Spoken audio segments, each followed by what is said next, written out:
Hello and welcome back, and that's right, today we're continuing talking about Storaxa. So it is the May update here on the channel, but it will highlight that we're going to be covering a lot of things that have happened within the last 30 to 35 days.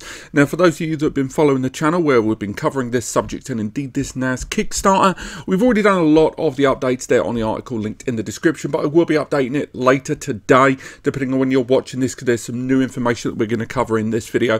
And of course, last month, we covered kind of going over the whole thing with Tom over at Lawrence Systems. We were trying to get his first impressions on it, and there's been quite a lot that has happened since that video.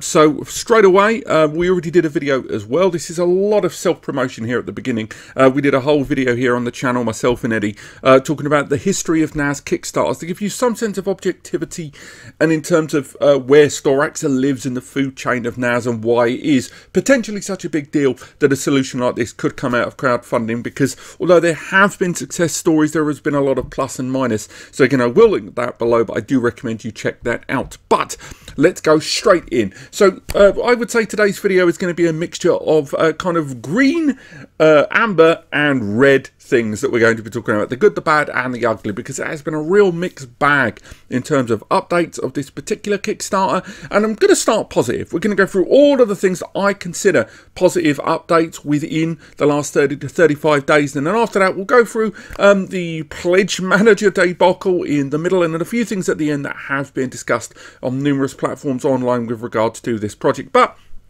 as you can see straight away, and we'll be referring to this later on, Storaxa or Arrowtrak, the company there, have got an official website up and running there. I'm not going to say it's the most advanced site there, and that's a bit rich coming from me and Eddie and our website there, but they do have that page there up and running. And if you aren't a backer, there does seem to be a project update area on this site. Actually, I've already got it opened up in a new tab, but it's a bit lackluster there. I will say, I'm fairly certain there was another update here that I think has gone, but still nonetheless there's information there with regards to the project.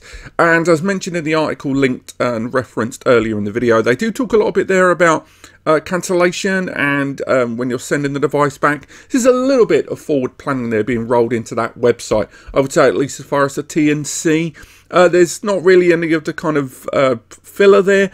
But what there is there, at least is something to be building on. Although I will highlight that all the information is perhaps out of date within the last 30 days, and then there's some other stuff we'll talk about later on. As mentioned, there's actually been quite a few micro updates in the last 30 to 35 days there. If we go through the updates there, and there was one as of, well, timeline-wise and time zone-wise yesterday at the time of recording, but even then, we look back at that there, and there were several updates in April, and these updates, again, covered smaller things, particularly the most recent one yesterday, probably the more meaningful of all of them. But if we go back to this one from April 19th, they talk a little bit more about the specification updates on the block system and the MOBO outline there of what's the layout for the whole system. I will say their timeline there has since in the last days been subject to change, but they did share a lot more information about their provisional MOBO there, but more on that later on, because not everyone is totally happy about some of the changes that have been implemented on that. Another thing that I touched on in the article, and I will give them good credit for this one, and that is sharing a lot of the information about where the funds that have been gathered so far remain. And we can see there from them sharing information on Stripe, the payment handler there in the middle, and that Stripe has effectively said to them, we're holding back 50% of this revenue given the amount of money, and saying until fulfillment begins and fulfillment is confirmed, whether that stands at all or just the beginning of fulfillment, 50% of the funds are being held back. But Storaxa do say that the remaining money within that, we can see a lot of that money there, the total raised at $3.7 million there. They're saying that the money accrued that they've received thus far is enough to begin deposits and fulfillment of those existing orders there. Again, we are still talking about tremendous small margins there. But nonetheless, I'm actually quite impressed that they included that in there, along with lots of kind of inside information about balances and funds being held there. So I am going to give them credit for sharing that. Of course, we can only rely on the information they share and the validity of that, but still nonetheless, it's nice that that was providing in an update when we are talking quite significant sums of money. Heading back into that layout they showed earlier on, and this is the Intel i7 version, one of the things they highlighted there was that the Mobos would be arriving now if you know, regardless of the quantity you went for, with those particular higher end builds there that they originally spec'd out with DDR4, and these are now going to be upgraded to DDR5 at no additional cost. Indeed, this was confirmed in the comments by Storaxa themselves when people were inquiring about it. So again, do check your configurations there, but several of those are going to be upgraded from DDR4 to DDR5 at no additional cost, which is, again, you know, if this all plans out, that's a nice little extra to be rolled in there. They could have maybe tried to squeeze a little bit more bunts out of people, but it was rolled in. So again, one in the green box. Now, rolling through to the update yesterday was our first look at the Mobo that they are rolling out here for the N6005 model. Now, given the number of people that, by the looks of things, particularly on those numbers that were shown earlier on in terms of the amount of money raised, that have scaled up their initial configuration, not only beyond the CPU, but also towards the 10 GBE models and more, I would say that of all the Mobos that they could have shown off, and yes, this was, you know, the first initial board they showed at the beginning of the campaign, this is the one that I think people wanted to see the least. People like myself that have engaged in this campaign in order to maintain these updates and obviously review the device down the line went for the provisional base level box. But I think a lot of people that updated again to the R5, i7 or some of the more aggressive AMD boxes are not going to be overly thrilled to see that the first Mobo in physicality that we're seeing here was the Intel Pentium Celeron type model there. But I will say that Mobo, this is a weird couple of angles here they're showing us. And again, this isn't, I'm not red flagging this. I'm just saying if I wanted to see this and I was excited about the N6005, the angles of these shots aren't fantastic. They do state that these have been supplied by the manufacturer to them based on these boards. And looking at AliExpress and other top-ton Mobos, which again they have highlighted, this is what they're basing it, or what is being supplied to them from, we can see that it lives somewhere between that N6005 board, but this has a slightly different power input array there, and somewhere with the J416, 413 and 12 board there in the arrangement of the additional ports. So I think this board is legit, but it's a very bizarre angle to be taken there when it's, you would want to top down, you want to see the layout there, but again, it's still a board unplugged in, more as a schematic case of affairs there. So overall, I would say as far as Mobo development there, don't think there was any really doubt that motherboards existed, because again, they mentioned themselves they were basing on those CWWK top-ton type boards anyway, with modifications somewhere along the line. But we will be returning to the subject of motherboards later in the video. And rounding out the last of the green tick 30 to 35 day updates there, I will say they did highlight a lot of people were raising the question of hard drive pricing, because a lot of people that had pledged towards this campaign that had gone for pre-populated SSD hard drive or both inside their system obviously paid a price back then during the very fluctuating points of hard drive and SSD pricing, and of course currency exchanges. Now we have seen dips, rises and falls in the cost of hard drives and SSDs recently, and because of that a lot of people were raising that if the cost of hard drives come down, will users see that money? And of course there was a debate back and forth that some people go, well, you've pledged into something and the fluctuating prices, you know, no one can predict that far in advance. But Storaxa did highlight in one of their recent updates that they did highlight that they were able to renegotiate with their suppliers to give a discount if those prices drop. So if that happens, they're saying because of other delays within the project, if any discount that is provided will be extended to users. Now again, we have to take them at their word on this for people that went for these options, and we're only going by updates here on Kickstarter, which have to be taken with any kind of pinch of salt, but still nonetheless they have at the very least committed to that here on their pages. So if a discount is found to be had and shown, then I think they're kind of committed to actually extend that discount if this does reach fulfillment level with those drives there. Which now leads us to what I would consider the big throttle point of the last 30 to 35 days of this Kickstarter project. And in a lot of other Kickstarter projects, I would say this could have been the death nail.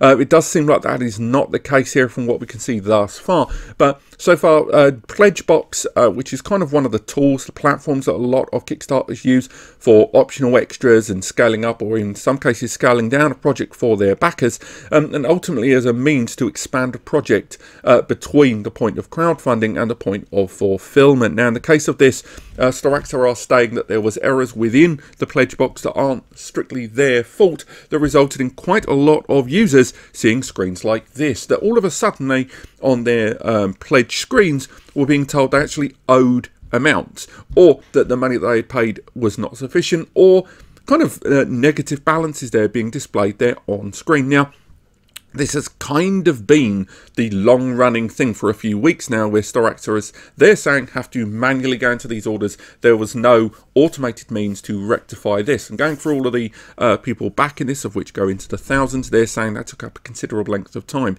I will say that you certainly seen that responses to questions on the Kickstarter have reduced from the actual Storaxa themselves. But I will say, if this is indeed what has happened with PledgeBox, and they are a small team, I would say there is a little bit of benefit of the doubt there with regards to having to expand yourself to actually assign and answer all of the individual questions from users on this. And if you go into the comments there, this was kind of a main thing of people going, have you been affected? Have you seen your refund? How many people have been affected? And a few entrepreneurial users went ahead and started creating little polls there and in the comments as well, just saying how many people have been here, how many people have been affected. And of course, we are still talking about relative small numbers that have taken part in the canvassing of these numbers versus the number of people affected.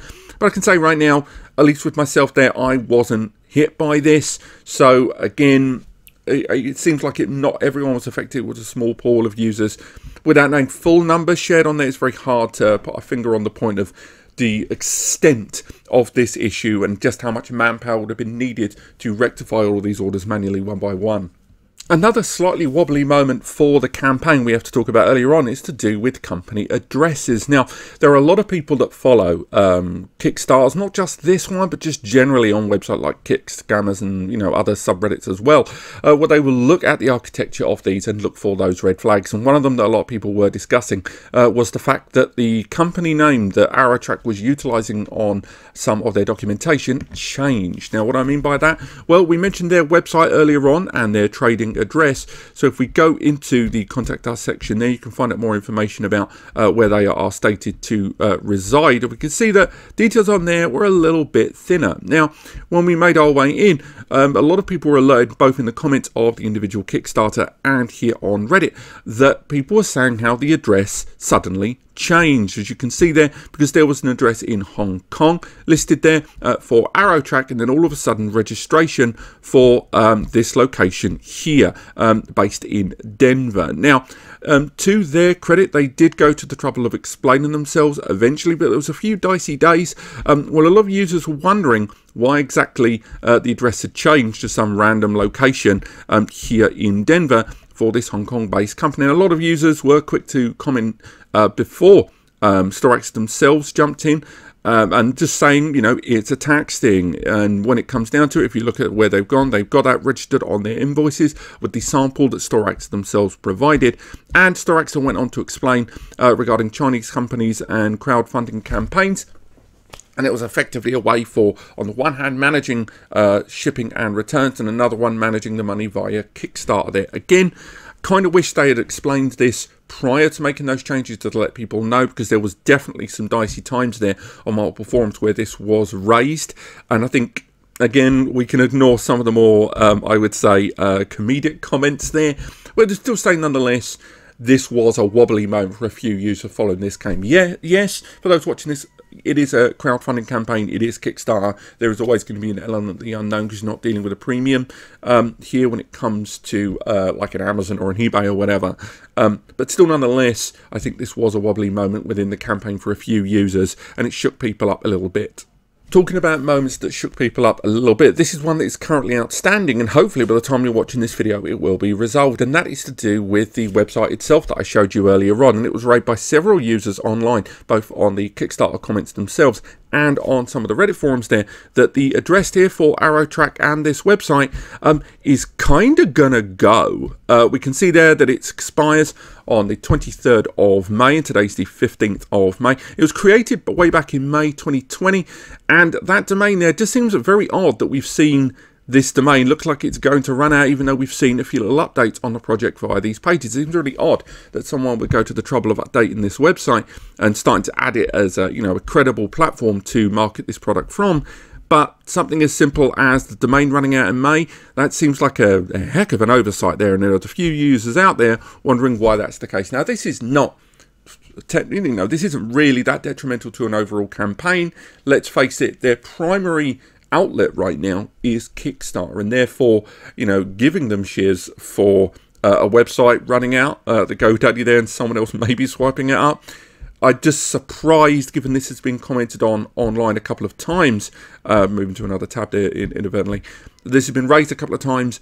It seems kind of odd to me that this has been allowed to even continue to reach that close to the mark when, this has been raised for the better part of a week and a half, maybe even longer. I think it was even raised in some of these conversations here with regards to that company name change there. So it's a small little worrying little nugget there to put on the shelf there in the background for some users. It's a small thing, not strictly necessary to the product, but still, as far as a company oversight, that's a real odd one. Now, heading back to that update that we saw on the 16th of April, there was something else mentioned in there, not just the whole issue surrounding PledgeBox needing resolution, and that was to do with the Mobos. Now, they received an early print of the motherboard for, it looks like, the Intel series there, and for this one, they stated that the motherboard arrived, their mainboard print, and it had mistakes in the layout. But unfortunately, due to delays caused by the Golden Week holiday here, or there, I should say, I will say there is kind of dating for that particular holiday all over the place, but I don't make calendars, but nevertheless, they did state that this would cause a delay in the rollout of that, and that was when this was kind of stated on the 16th. That was why I think a lot of users felt slightly less than bowled over when we saw the rollout of eventually that board there. Let's bring it up, the first one yesterday for that Intel N6005 Mobo there by comparison there. But the reason I bring up the board is, although they didn't detail what exactly the mistakes were on the layout, one change to the schematic of this device that has started already kind of early dividing opinion is to do with the power supplier. Now, it looks like with the system, not only is it going to be delayed, well, on that in a second, but they are now going to be arriving with external PSUs. Now, again, there is good and bad, of course. I've talked about it many times here on the channel. When it comes to desktop devices, I've always been someone that opted for an external an external power supply unit. Why is that? Well, there's the obvious stuff, like it is just plain easier to replace, to keep another one on the shelf there. Also, it kind of removes a lot of the restrictive airflow that may be inside a system, and also some PSUs, depending on whether you're going for a pre-built block or you're going for a PSU that's kind of a stripped power board rolling out into mass transistors and heat sinks. That kind of PSU there can, in some cases, generate quite a lot of heat. Not all PSUs, but there are exceptions to that. So an external PSU can make a lot of sense. And we were always wondering, when we saw this device very early doors, when we saw that chassis there, one of the questions we had was, that is a lot of compacted in space there, and we were concerned about heat being generated. Yes, if these M2s are restricted to 3x1 in some cases, heat is going to be lessened.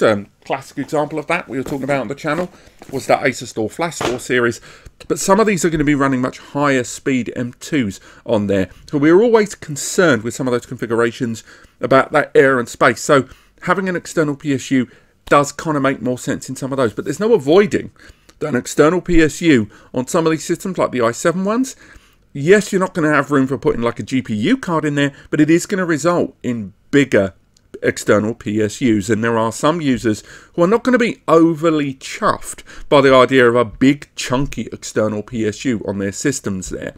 Now, going back to that delay, they have mentioned there about, they kind of highlighted there's going to be delays. Remember, at the initial delivery date, I believe, was around mid-June to the end of June. It looks like that is now going to be towards the end of July. We're still waiting to see a further update in terms of the timeline. If we go back to my article there, I've got a million squillion tabs open, and the most recent timeline we saw was the April one. But of course, that is now subject to quite a lot of change there, and that second half of June delivery there is looking way more like the end of July if this does reach fulfillment there. But that's pretty much it. Again, the comment section on this Kickstarter are long. Even if we refresh it there, I'm fairly certain there must have been a fresh comment within the last few hours. Put the word hour there and have a look, and we're still going to see lots of users there still maybe talking about the pledge box, and of course there is still going to be question marks about the motherboard and that change of external PSU from an internal one that I know isn't going to win everyone over. But as you can see, Storaxa are still continuing to respond. But that is the May update for the Storaxa Kickstarter NAS.